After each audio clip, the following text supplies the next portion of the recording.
जब कर्पूरी जी नहीं झुके, लालू जी नहीं झुके, तो तेजस्वी भी झुकेने का काम है। 60% बिहार की जनता जो है इस सरकार के खिलाफ मतदान किया। बाहर के लोग तो करते ही हैं, कुछ लोग अपने पार्टी के भीतर भी लोग हैं। हर जिला में कारखाने और फैक्ट्री लगाने की बात की गई। पूरा भारत सरकार मंत्रिमंडल लग रहा था कि देश में और कोई काम नहीं बचा, बस बिहार का चुनाव है। लेकिन हम लोग कर्पूरी जी से सीखे हैं। कर्पूरी जी को कितनी भी भद्दी से भद्दी गालियां क्यों ना दी गई हो, लालू जी को भद्दी से भद्दी गालियां क्यों ना दी गई हो, लेकिन वो लोग दोनों नेता ऐसे रहे कि झुके नहीं, हमेशा अंतिम सांस तक कर्पूरी जी ने लड़ाई लड़ी। लालू जी अभी इस व्यवस्था में भी, बीमार होने की व्यवस्था में भी, उस लड़ाई को जिंदा रखते हुए वो लड़ाई लड़ रहे हैं। और आप सब लोगों से हम इतना ही कहेंगे, जब कर्पूरी जी नहीं झुके, लालू जी नहीं झुके, तो तेजस्वी भी झुकेने का काम है। हम लोग लड़ेंगे और लड़ने वाला लोग ही जीतता है। कोई लेवल प्लेइंग फील्ड चुनाव में था क्या? मीडिया आपके साथ नहीं है, पूंजीपति आपके साथ नहीं है, संवैधानिक संस्थाएं आपके साथ नहीं है, अधिकारी, बेईमान अधिकारी, सब लोग, पूरा सिस्टम चुनाव में जो है लड़ा। लेकिन हमें फक्र है कि भाई इतना सिस्टम लड़ने के बावजूद भी 1,90,00,000 वोट जो है हम लोगों को मिला है। तो 1,90,00,000 वोट, अब छोड़ दीजिए, 60% बिहार की जनता जो है इस सरकार के खिलाफ मतदान किया। यानी बिहार की जनता जो है बदलाव चाहती थी। अब ज़्यादा हम टेक्निकल नहीं होंगे, ज़्यादा चीज़ें बाहर बोलने की ज़रूरत नहीं होती है, नहीं तो सब उसका चीर फाड़ करने लगते हैं।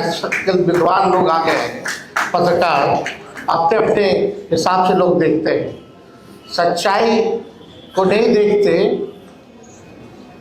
जो प्रोपेगेंडा जो है वो फैलाने में लोग लगा रहता है। और इसमें बाहर के लोग तो करते ही हैं, कुछ लोग अपने पार्टी के भीतर भी लोग हैं। वो छुपी बात नहीं है। लेकिन हम केवल इतना कहना चाहते हैं कि इस लड़ाई को चाहे कुछ भी हो जाए, हम लोग छोड़ने वाले नहीं है, मायूस होकर बैठने वाले नहीं हैं। जनता की आवाज़ को, बिहार की आवाज़ को, सदन हो, सड़क हो, इसको हम लोग हमेशा उठाते रहेंगे। बिहार के भविष्य के लिए लड़ाई लड़ते रहेंगे, इससे कोई कॉम्प्रोमाइज नहीं चलेगी। हमने बोला कि भाई ये सत्ता में चाहे जैसे तैसे आए हो, लेकिन 100 दिन सरकार बनने से लेकर 100 दिन तक हम इस सरकार को कुछ नहीं बोले। अब हम लोग चाहेंगे कि बाकी का 1,90,000 रुपया भी माताएं बहनों को जल्द से जल्द दे दिया जाए।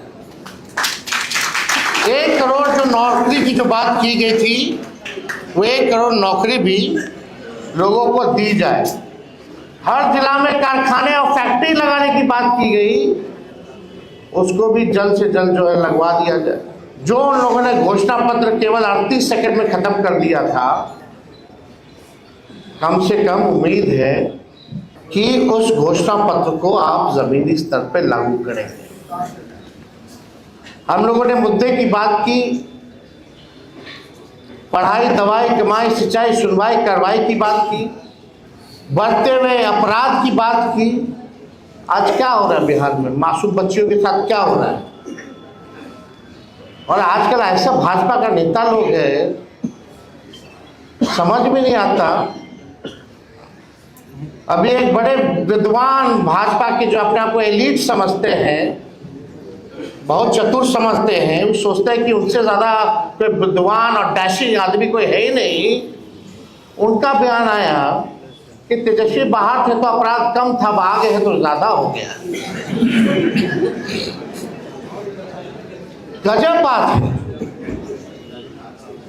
बच्चियों के साथ गैंगरेप हो रहा है, बलात्कार हो रहा है, हत्या हो रहा है, और इस सवाल को मजाक में उड़ा दिया जा रहा है।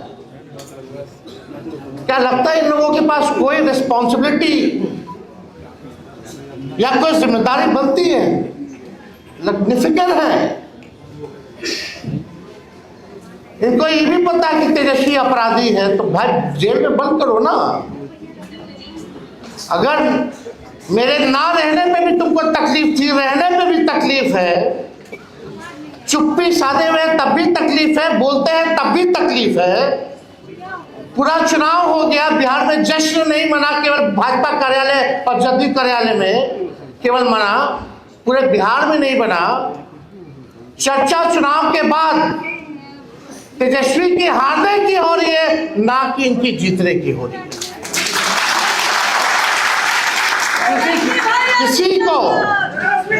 किसी को विश्वास ही नहीं था कि चुनाव का नतीजा क्या है। लेकिन जिस दौर में हमारा देश है, केवल बिहार की बात, यहाँ जो लोग डेरा डाले हुए थे, प्रधानमंत्री कूद कूद करके हर हफ्ते आते थे, गृह मंत्री तो मौर्य को अपना घर बना लिए थे, पूरा भारत सरकार मंत्रिमंडल लग रहा था कि देश में और कोई काम नहीं बचा, बस बिहार का चुनाव है। आज कहाँ है मोदी जी, जो आप कहते थे 56 इंच, कौन से गाना गा रहे थे? आज क्या हालत है बिहार का? कौन लोग है भाई? एक ट्वीट भी किया जो बच्ची के साथ बलात्कार हुआ।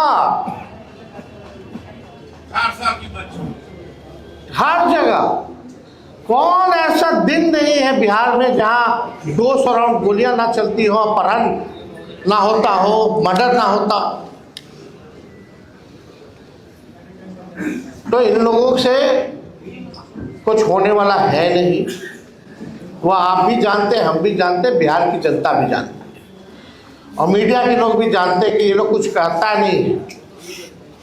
सत्ता में कैसे बने हुए हैं ये सब जानते हैं। सत्ता का दुरुपयोग करना, तंत्र मंत्र लगाना, धन तंत्र लगाना, अधिकारी लगाना, पैसे का खेल करना, संवैधानिक संस्थाओं को हाईजैक करके अपने पार्टी के लिए इस्तेमाल करना, सब लोग जानते हैं। लेकिन हम इतना कहेंगे कि ये लड़ाई की अभी बस शुरुआत है, और हम लोग लड़ेंगे और लड़ करके जीतेंगे। और हम लोगों को चाहे भाजपा हो, ही हो, वो हो, लोग परिवारवाद की बात करते थे। आज पूरा भाजपा का मंत्रिमंडल उठा करके देख लीजिए तो भाई कौन है? नितिन नवीन जी को भी हम बधाई देते हैं, राष्ट्रीय अध्यक्ष बने भाजपा के। उनके पिता भी क्या थे? हाँ, वो परिवारवादी नहीं है, लेकिन उनको राष्ट्रीय अध्यक्ष बनाया गया कि नहीं बनाया गया? तो कितना लोग और ऐसे ऐसे लोगों को मंत्री बनाया गया कि भाई कहीं जीता नहीं, लड़ा नहीं।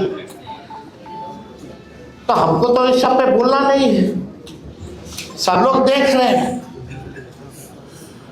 लेकिन अब हम सब लोगों को गंभीर होकर बिहार के भविष्य को, अगर बिहार को बचाना है तो सबको एक होकर के लड़ाई लड़नी पड़ेगी।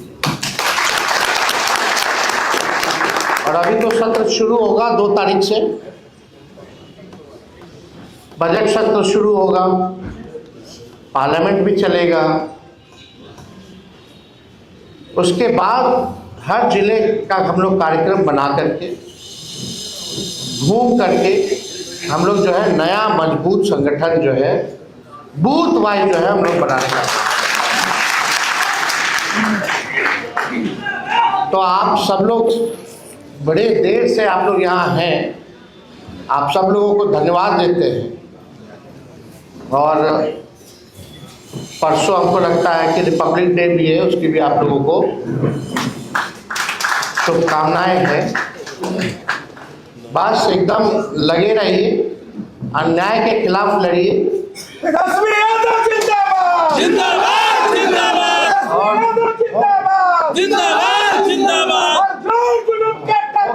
संघर्ष हमारा नारा है। बस नारा तक ही सीमित नहीं रहना है। तो हम लोग सब लोग मजबूत हैं, हम लोग कमजोर नहीं, हमारा समय कमजोर है। समय आएगा जब बिहार में गरीब राज करेगा। तो आप सब लोगों का इस अवसर पर आने के लिए आप लोगों का दिल से धन्यवाद देते हैं। कर्पूरी ठाकुर जी अमर रहे। जय हिंद।